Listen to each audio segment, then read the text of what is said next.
আসসালামু আলাইকুম, welcome back to my channel. আজকে আমি ডাল রান্না করতেছি। তার জন্য প্রথমে ডাল ধুয়ে রেখে ভিজিয়ে রেখেছিলাম। সেই ডালের মধ্যে টমেটো, পেঁয়াজ কুচি, কাঁচামরিচ, হলুদের গুঁড়ো, মরিচের গুঁড়ো, লবণ এগুলো অ্যাড করে দিয়ে মিক্স করে নিচ্ছি। অল্প পরিমাণ পানি দিছি, এই জন্য ডালটা খুবই তাড়াতাড়ি সিদ্ধ হয়ে যাবে। এই তো আমার ডাল সিদ্ধ হয়ে গেছে।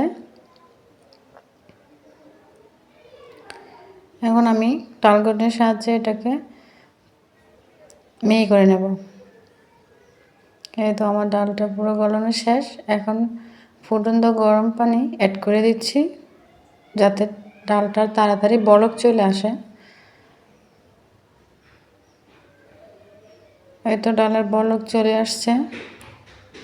খুব সাধারণভাবে আজকে আমি ডাল রান্না শেয়ার করেছি, যেভাবে খুব কম সময়ে তাড়াতাড়ি ডাল রান্না করতে পারেন।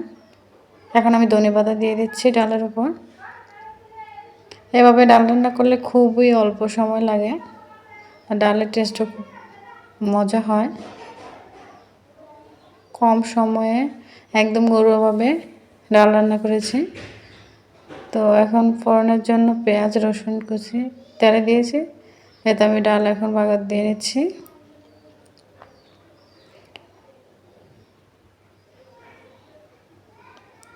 আমার ডাল রান্না শেষ। এভাবে যদি খুবই সহজভাবে আপনারা ডাল রান্না করতে চান, তাহলে আমার মতো করে রান্না করতে পারেন। আর আমার ভিডিওটা যদি আপনাদের উপকারে আসে, অবশ্যই আমার চ্যানেলটা সাবস্ক্রাইব করে পাশে থাকবেন। খুবই সাধারণভাবে ডাল রান্না, এবার সময়ও কম লাগে, খুবই সহজভাবে রান্না হয়ে যায় তাড়াতাড়ি।